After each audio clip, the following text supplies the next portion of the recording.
What up, my people? This is Nightcap with Night God. I'm going to try and bring you 3 to 5 videos a week with knowledge straight from the underground. So if you like content that's a little odd and mysterious, this is your channel. I cover fringe topics from giants to extraterrestrials. But before you cross that threshold, I want to leave you with this thought. Don't forget, oftentimes, the truth is stranger than fiction. Now let's get started with today's video. This is the story of a Lemurian princess who emerged from inner earth and shared the secrets of the subterranean cities. Her name, Sharula Dux, and her parents were the king and queen of Telos. The princess left her home in the capital city of Agartha to come to the surface and teach humanity about the higher truths they've been practicing and living for thousands of years.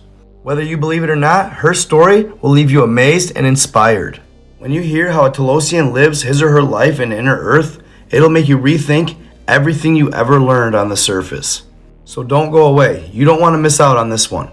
The tale of inner earth began almost 100,000 years ago when the people of Hyperborea had to vacate their continent.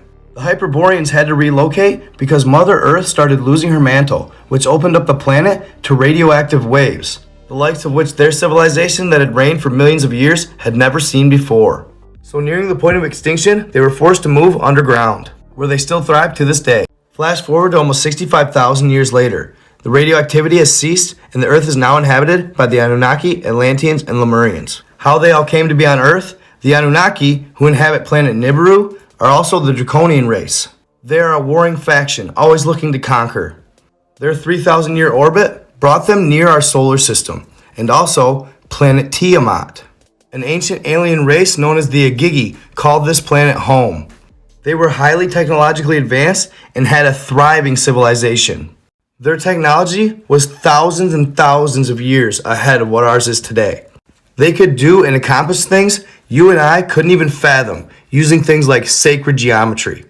But unfortunately, they caught the eye of the ancient Anunnaki. So they set out to conquer planet Tiamat and take the Agigi as slaves. The Agigi, who were inherently beings of light, fought valiantly and gave it everything they had. But in the end, they stood no chance against the Anunnaki's planet-killing weapon. And after gathering up enough Agigi to do their bidding and be slaves for them on Earth, using direct energy weapons, they created a Death Star-like scenario for planet Tiamat, blowing it to smithereens. The end result is what we now call the asteroid belt.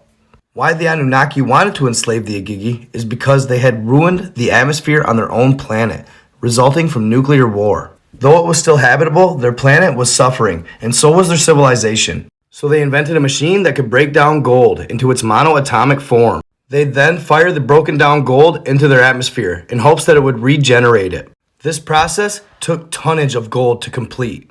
So they needed literally mountains of it. And where did they find a good source of gold? On Earth. So the Anunnaki used this ancient advanced super civilization in the Agigi as slaves to harvest gold. This went on for thousands of years until the Agigi grew tired of it. They'd revolt, gaining their freedom. Shortly after gaining their freedom, the Agigi split into 2 different factions so they could spread their love and light across the globe. One became the Lemurians, the other the Atlanteans. The Lemurians inhabiting Lemuria or continent Mu, the Atlanteans Atlantis. In the meantime, the Anunnaki were still allowed to harvest gold. That's when they created humans. And for a few more thousand years, we were the slaves working the gold mines. During this time, the Anunnaki were able to infiltrate the Atlantean society, convincing them that lesser beings should be slaves and that it was their right to rule over them. So they forced us to do backbreaking labor for millennia, until the Lemurians had had enough. They spoke up. They believed that all beings on Earth had an equal right to attempt to thrive and evolve as a species, while the Atlanteans and Anunnaki did not. A war broke out. Flash forward to almost 65,000 years later. The radioactivity has ceased and the Earth is now inhabited by the Anunnaki, Atlanteans, and Lemurians. How they all came to be on Earth? The Anunnaki, who inhabit planet Nibiru, are also the Draconian race. They are a warring faction, always looking to conquer. Their 3,000-year orbit brought them near our solar system. So the third great antediluvian Earth War started. Antediluvian meaning before the biblical flood. The war between the two sides broke out over differing ideologies of enslaving lesser beings on Earth. The Draconian Anunnaki and the Atlanteans against the Lemurians and all the other beings of Earth. During these series of wars, thermonuclear devices were used. It ended up being the greatest Earth war this planet had ever seen. When the fighting had stopped and all the dust had cleared, the Atlanteans and Lemurians realized there really was no winner in this battle. The Australian outback, the Gobi Desert, the Mojave, and the Sahara are all reminders of what nuclear war on Earth can result in. During the conflict, what were supposed to be super advanced civilizations stooped to low levels, realizing they became victims of their own aggression and that such behavior was futile to their species. But it must be pointed out that at the end of the day, you and I are not slaves. The war raged on 10,000 years before the fighting finally stopped. But the damage from the nukes was irreversible. Cataclysms would ensue. By the time the second set of earthquakes, cataclysms, volcanoes ravaged the Earth, Mu and Atlantis had been broken down to just mere island chains. They could tell simply by the Earth's frequency that their continents had maybe 15,000 years before they'd sink to the bottom of the ocean. I know 15,000 years seems like a long time, but to the Atlanteans and Lemurians, it's nothing. Their people could live to be up to 30,000 years old. So they realized a large number that took part in the war would see the end of its destruction. It turns out their prediction would be spot on. Almost 15,000 years later, 200 years before Atlantis sunk, Lemuria would sink to the bottom of the ocean.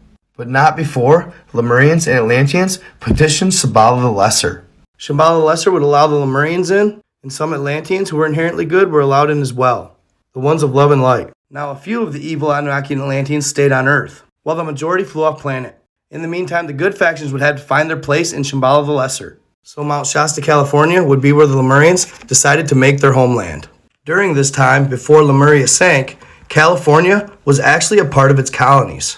They were part of the Lemurian homelands. Lemurians chose Mount Shasta because they knew it would survive the cataclysms. And Telos was actually the name of that area. It covered much of the southwest of California. Mount Shasta already being a place of great sacredness. Telos meant communication with spirit, oneness with spirit, and understanding of spirit. They built it to hold up to 2 million people, but by the time the cataclysms hit, only 25,000 were saved. And at this time, they had already established many of the temples and pyramids within Mount Shasta, so they were able to save all of the Lemurian records. While Lemuria was coping with the aftermath of what happened, earthquakes continued. These earthquakes were so intense that just the sound alone could end your life. And when Lemuria finally sank, they got even more intense. Many believe they would have reached up to 15 on our Richter scale today. Civilizations across the world that were built on mostly clay, their earthquakes were so intense that it actually liquefied the clay, sinking whole cities. When a continent sinks, it affects the entirety of the world. When Lemuria finally gave away and sank to the bottom of the ocean, it created one of the most massive tidal waves the world has ever seen. In many areas, the water didn't reach just hundreds of miles inland, but thousands of miles inland. Meaning that if one hit the coast of California, it would go as far as Oklahoma City. This is why they tried to construct all the major cities before Lemuria herself sank. And they were able to get much of it done, including the Great Pyramid of Egypt. This was ordered to be done by the Lemuria High Priest, known better today as Egyptian god Thoth or Thoth, the god of wisdom, knowledge, and science, believed to have brought the world sacred geometry. This pyramid was built to house the records of the Atlanteans, Lemurians, Hyperboreans, or any other civilization that reached great stature on the planet Earth. Again, the Atlanteans that were inherently good were allowed to build a city as well, the ones that fought alongside the Lemurians. They moved in just as Lemuria sank, and for the next 200 years, large portions of Atlantis would sink as well. Earthquakes would continue for 2,000 more years, reducing almost every civilization on Earth to rubble. The Atlanteans chose to build their city under Mato Grosso, which is now much of Brazil. The few civilizations that stayed on the surface would lose their technology rapidly, because volcanic ash would blot out the sun. The volcanic eruptions and the nuclear explosions threw so much debris in the air, it didn't become daylight till almost 300 years after Atlantis sank. This would cause many of the plant and animal life forms on Earth to go extinct. Both plants and animals that existed during Lemurian and Atlantean times do not exist today. Of course, there were a few that did survive, along with some human civilizations as well. These people saw terrible suffering. They were rampant with hunger and disease. Many moved out of the large cities into the country in fear that a building could collapse at any moment. Even some of their strongest buildings could only withstand 300 to 400 earthquakes. Then it was inevitable. They would fall. Some that did survive were the pyramids because they were built to withstand the earthquakes and because they were constructed using sacred geometry. So civilizations on the surface would survive as best they could. During this time, there was a large integration into the Agartha network. The Agartha network is made up of over 120 subterranean cities. City of Telos is the capital of it, near Mount Shasta. Some of them were built during the Shambhala the Lesser times, when the Hyperboreans first established underground cities. These beings were 12 feet tall. In fact, this planet, along with many other planets in the solar system, had humanoid species this height. When we lost the mantle and started reaching more and more rays from the sun, man shrunk. We went from an average of 12 feet to 7 feet. So the Lemurians and Atlanteans were on average 7 to 8 feet. And we still continued to shrink for thousands of years, as many people throughout history were only 5 feet tall. Now people average around 6 feet tall. So essentially this effect has started to reverse itself, and we're getting the height back that we once had. In the Agartha network, the only cities allowed to join were cities of light. Aside from the capital, there are 4 more cities, with Lemurian technology and Lemurian beliefs. One is called Rama, underneath India. The others that hold allegiance to the Lemurians are called the Ulgar cities. One of them is the city of Shonshi, which is under Tibet, and is being protected and hidden by a Tibetan lamasery. The Ulgar people left Lemuria 40 to 50,000 years ago and split off into their own faction. They covered most of the area of Asia. These people inhabited the second Ulgar city, Shingla, and this is located under the Gobi Desert. The last city is built above the Atlantean city, and they call this Pozdid. The Atlantean city under Mato Grosso Plateau in Brazil consists of many other larger cities around it, some of them going under the Atlantic Ocean.